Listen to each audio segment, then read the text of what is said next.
A Russian tank clanks down a dirt road. Ukrainian soldiers received intel that the enemy would use this route to reach their next objective. The Ukrainian soldiers wait to spring their ambush while they laugh as they see an obsolete Soviet-era tank appear over the crest of a hill. Since the war began, Ukrainian forces have destroyed or captured hundreds of Russia's best tanks. These ancient machines have been brought out of mothball storage to fill out the ranks of Russia's armored forces after the devastating losses it saw in the first few months of fighting. How did Russia find itself in such a predicament, and where have all its tanks gone? In our scenario, the Ukrainian strike force sights the tank using their FGM-148 Javelin. At that very moment, the tank comes to a stop. The turret begins to swivel, facing directly at the Ukrainian strike force. They've been spotted. The commander shouts the order to fire. The Javelin's missile launches into the sky. There's a loud click as the T-62 tries to fire, but the shell jams in the barrel. Time and neglect have rendered the tank almost entirely useless. A few seconds later, the Javelin falls from the heavens and detonates on top of the Russian tank.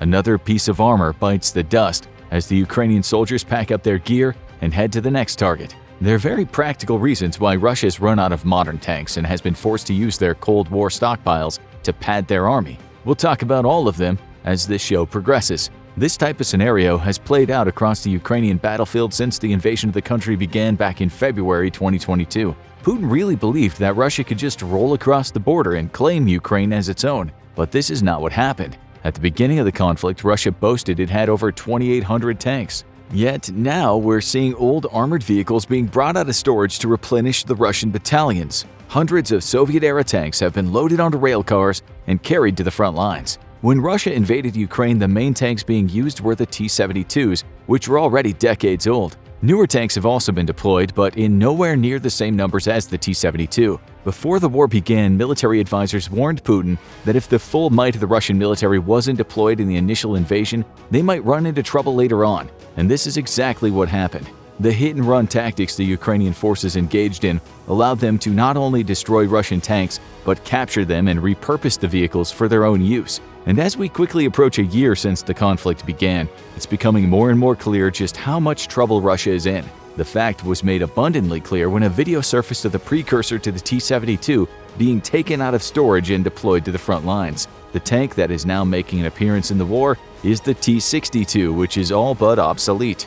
This choice of an ancient tank is surprising, as Russia has somewhere around 10,000 tanks in storage, many of which are newer than T-62s. So why is Russia bringing one of its oldest tanks out of retirement? The answer to this question is so embarrassing even Putin must know how dumb he looks. The Russians have hundreds and even thousands of T-64s, T-72s, T-80s, and T-90s, all of which are newer than the T-62s. But that's the problem. The tanks have been neglected for so long that the newer models, which have more sophisticated components, need massive amounts of repairs. However, T-62s were built using Soviet-era technology and have fewer electronics and moving parts. The simplicity of the T-62 has allowed some of them to last for decades without needing the maintenance that modern tanks require. Many of the more sophisticated tanks that came after the 62s are believed to be beyond repair. Another factor the T-62s have going for them is that Russia has a huge number of them in storage. The sheer number of these tanks constructed during the height of the Cold War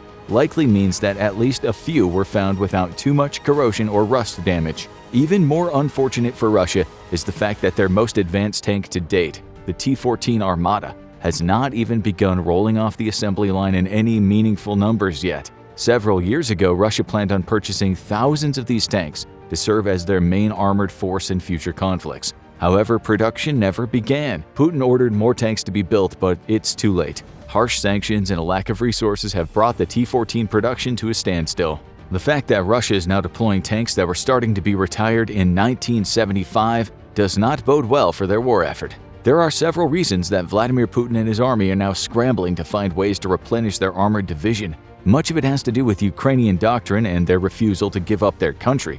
But Russia itself has made some huge mistakes, which they're now paying for dearly. Things are even worse than they appear for Russia as they begin pulling old tanks out of deep storage. When tanks like the T-62 were retired, they were put in huge warehouses or parked outside, where the elements quickly began to corrode them. Even the tanks that were sealed away in large structures were never taken care of. This means that pickings are slim, as the Russian military scours the thousands of decommissioned tanks for ones that'll work well enough to send to the front lines. Russia is currently facing a tank crisis as they put more retired tanks on the front lines. However, it's only a matter of time before this leads to a catastrophe, as they'll eventually run out of working tanks altogether. It's theorized that the Soviet-era tanks are being deployed just long enough for new tanks to roll off assembly lines. But as we know, these new tanks may never come. This has led to a real crisis for the Russian military. It's pulled back and dug in along the territory it already controls in the Donbas region, so the troop numbers, supplies, and armor can be replenished. It's estimated that Ukrainian forces have destroyed at least 4 Russian tanks a day since the conflict began.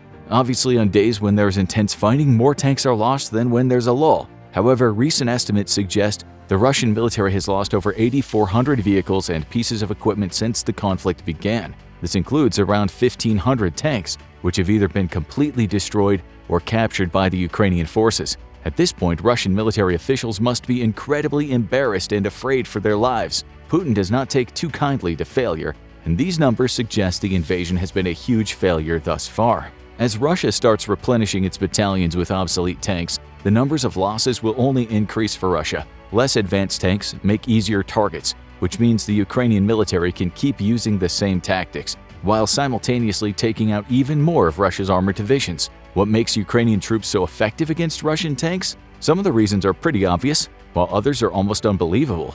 A big part of the Ukrainian military success has to do with the quality of their weapons. Ukraine is by no means fully stocked with the weapons and gear they need. They're constantly pleading with NATO to send them more military aid, including anti-tank weapons. As the next phase of the war begins, Ukraine will need to prepare for another Russian push forward. And as things stand now, it looks like Russia will launch another attack using tanks and artillery after they bombard major cities and Ukraine's infrastructure with missiles and kamikaze drones. Thus far, Ukraine has made do with what it has. One of the weapons that have been effective in reducing the number of Russian tanks on the battlefield is the US-made FGM-148 Javelin. Since the war began, the United States has supplied Ukrainian forces with over 4,000 javelins, with more said to be shipped into the country in the coming months. What makes these weapons so effective against any type of tank is the way the missile is deployed. A single Ukrainian soldier can fire a javelin and destroy a tank. That's pretty staggering, as without this weapon it could take a whole unit and some heavy artillery to stop a Russian tank from rolling across the battlefield. The javelin's missile launches an arc that allows it to strike at the top of the tank where the armor is the weakest. This means that every time a javelin is fired in Ukraine, there's a good chance it'll either immobilize or severely damage the Russian tank. Even the most advanced tanks that have reactive armor to absorb a missile's impact don't stand a chance against the javelin. This is because the missiles are fitted with 2 warheads. The first detonates to damage the disruptive armor, so when the second warhead goes off, all of its power goes into the chassis of the tank. This 1-2 punch is devastating for any armored vehicle struck by the missile, which is one of the main reasons Russian tanks are not faring so well against Ukrainian troops. Britain is also sending the next-generation light anti-tank weapons to Ukraine to supplement the javelins that the United States has shipped. The thousands of anti-tank weapons that have already been distributed to Ukrainian troops have allowed them to put a sizable dent in the number of tanks Putin is able to field. Unfortunately for Russia, the British in-laws and the US javelins will be even more effective against their outdated Soviet-era tanks currently being sent to replenish their dwindling armored divisions on the front lines. The United States also plans to send a contingent of Switchblade anti-tank drones to Ukraine in the near future. These kamikaze drones will target Russian tanks and reduce their numbers even further. The Russians have been using HESA Shahed-136 drones made by the Iranian company Shahed Aviation Industries to target Ukrainian infrastructure, so it'll be interesting to see how they like it when their tanks are continuously blown up by the same technology they've used to strike against Ukrainian infrastructure.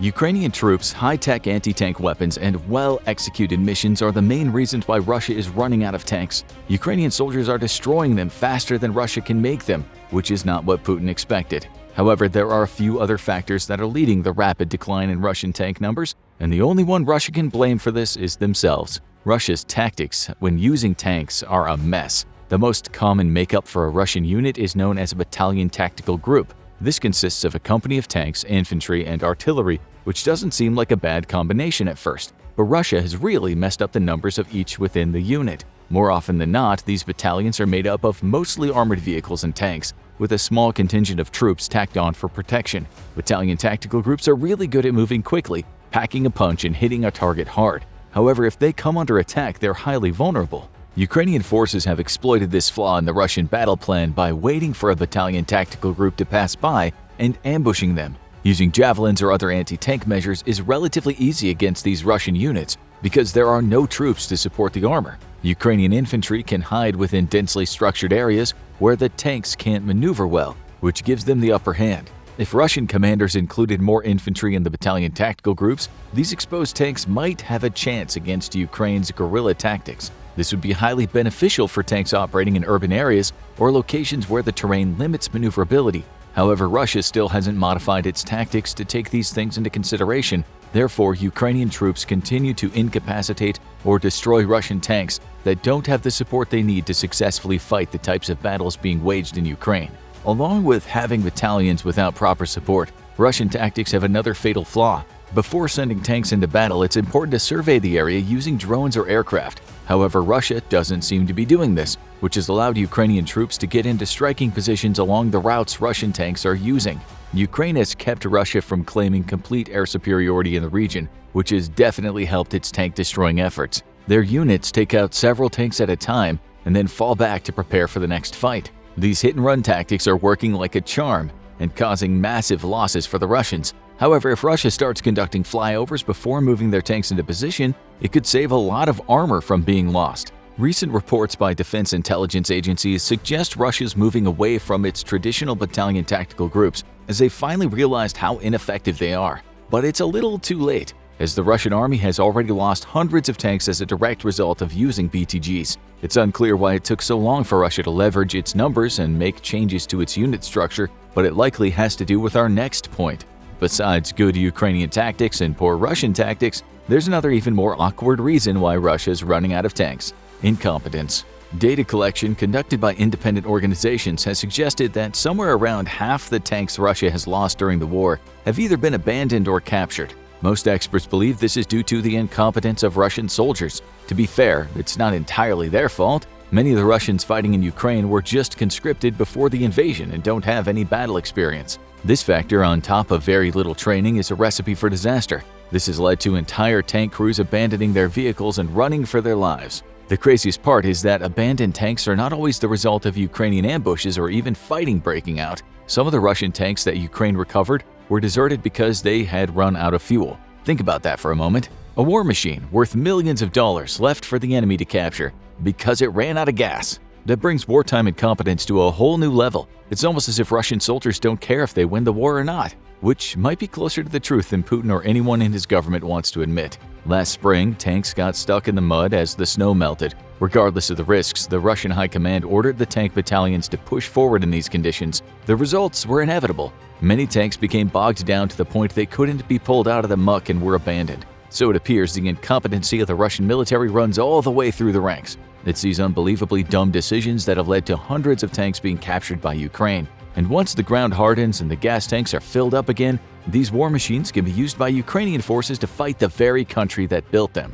But it's not just low fuel and bad decisions that have led to dwindling tank numbers. Since many of the Russian soldiers did not receive the proper training they should have, tanks have been driven into ditches, resulting in their tracks coming off. However, rather than fixing the problem and making sure the tank doesn't fall into enemy hands, Russian soldiers have just left them behind. It's quickly becoming apparent the loss of tanks is as much the fault of the Russians as it is of the Ukrainian forces. Perhaps the most absurd thing of all is that Russian tanks have been even seen driving off bridges when their operators lost control of the vehicle. In this particular situation, the tanks can rarely be salvaged, but abandoned Russian equipment has become so common during the war that the Ukrainian government even issued a national instruction on what citizens should do if they come across abandoned Russian vehicles or gear. The government was also nice enough to inform their people that any Russian equipment they confiscate does not need to be declared on their taxes, which is absolutely wild. The way the Russian military handles their tanks seems more like something out of a wartime comedy than an actual war. However, the continued invasion of Ukraine is no laughing matter.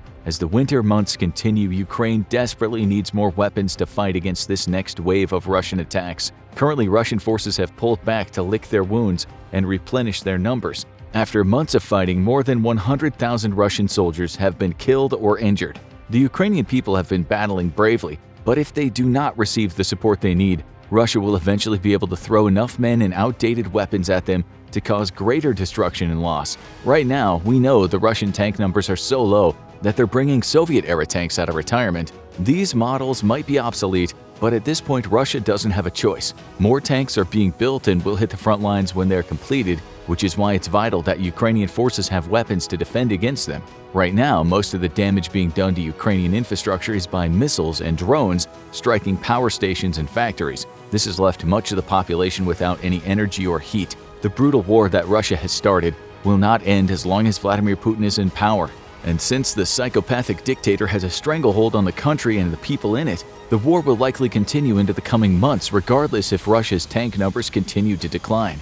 The scary thing is if Russia finds itself running low on tanks and other conventional weapons, what will they decide to do next? If Putin can't replenish his battalions with new or even old tanks, will he consider launching tactical nukes? This is a terrifying thought, but Vladimir Putin is a terrifying man, as he could start a nuclear war at any moment in time. For right now, Ukrainian troops appear to be able to deal with Russia's tanks and are even in control of many of them. Ukrainian tactics and Russian incompetence are the main reason why Russia is currently running out of armored vehicles and scrambling to bring outdated tanks out of storage. When the winter ends and the ground begins to thaw from the spring sunshine, it'll be interesting to see how many Soviet-era tanks are left stuck in the mud for Ukrainians to find. Now watch why Putin is scared to deploy the T-14 Armata tank in Ukraine, or check out Russian Navy can't fight Ukraine's new strategy.